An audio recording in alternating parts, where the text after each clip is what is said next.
nggak kedengeran sama ibu? Oh, Masya Allah, sehat-sehat ya. Ada kelinci diikat rambutnya. Oh iya, Masya Allah.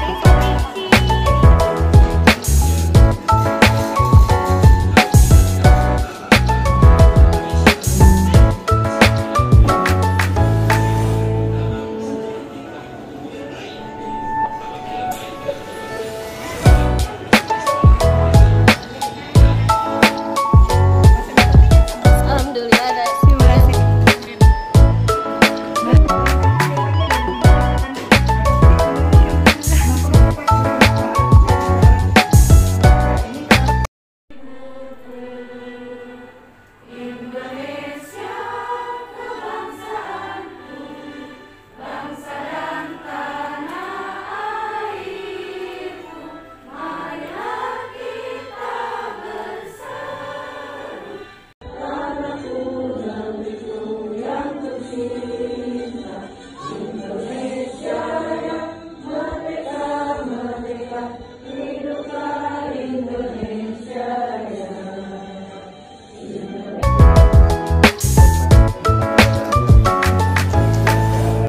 Hari ini mengenai topik stunting.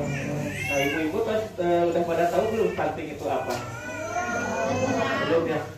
Jadi stunting itu adalah perawakan pendek ya. Tapi yang diakibatkan oleh karena malnutrisi atau bisa juga karena penyakit kronis. Stunting. Kalau stunting itu perawakan pendek aja, penyebabnya banyak, bukan hanya malnutrisi. Tapi stunting itu adalah perawakan pendek yang diakibatkan oleh karena malnutrisi sama infeksi kronis. Stunting itu efeknya panjang, Bu. Jadi 0 sampai dengan 2 tahun itu biasanya kelihatan lebih pendek dibandingkan dengan usia sebayanya.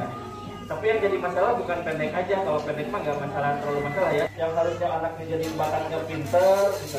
Jadi IQ-nya jadi rendah, gitu ya.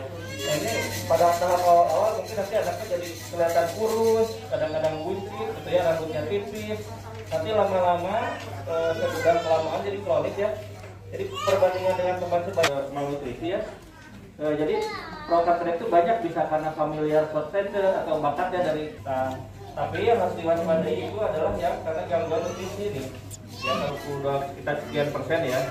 Jadi potensinya pubernya nanti kalau perempuan atau laki-laki pubernya terlambat. Misalnya anak-anak sekarang usia 8-9 tahun udah mulai puber, misalnya udah mulai menstruasi terlambat, sering sakit anaknya jadi pembentukan sisa sarafnya. Di atas 2 tahun itu hanya aktivitas pembentukan sarafnya 20% aja, jadi mau mikir gimana pun akan susah. Jadi sakit lagi gitu ya. Kemudian masih, jadi saraf-saraf jalan sarafnya nggak terbentuk. Ya ini yang menyebabkan anak jadi perkembangannya jelek. 1000 hari pertama atau sampai usia 2 tahun itu harus dicukupi asupan nutrisi sebisa mungkin pakai, kalau misalnya anak susah makan ya gimana caranya bisa makan, bisa ditambahin susu formula tanpa ada rangkaian yang lainnya. Jadi untuk terjadinya stunting itu proses jangka panjang. Jadi biasa imunisasi usianya berapa bulan, Bu? 3 tahun ya. Kalau anak belum bisa bicara, itu yang pertama harus dipastikan pendengarannya dulu. Ada gangguan pendengaran enggak? Ya. Kalau misalnya ini ada dipastikan harus objektif gangguan pendengarannya ya, diukur. Udah pernah diukur ke THT belum? Soalnya kadang gini anak tuh mendengar suara tapi nggak jelas suaranya apa. Karena tuli itu ada tuli total, ada tuli parsial ya, ada tuli sensori neural juga ada. Jadi dipastikan dulu jangan. Soalnya gini, kita ngajarin terapi bicara segimanapun kalau anak yang pendengarannya nggak bagus itu nggak akan bisa bicara. Ya. Itu satu ya kedua.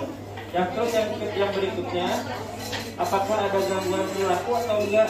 Soalnya sering anak-anak dengan autis atau GPPH, gangguan pemusatan perhatian ya atau sebagainya ya. Biasanya anak tersebut ada gangguan juga di bicaranya, gandengannya gitu ya.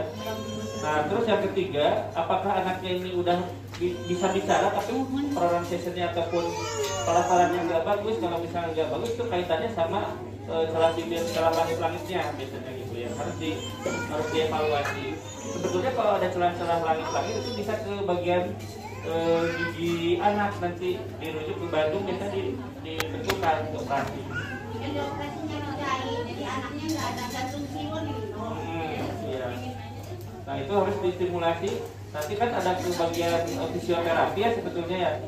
Nanti bisa dilakukan terapi bicara. Saya obatnya banyak kopilan, makanya nggak harus bicara.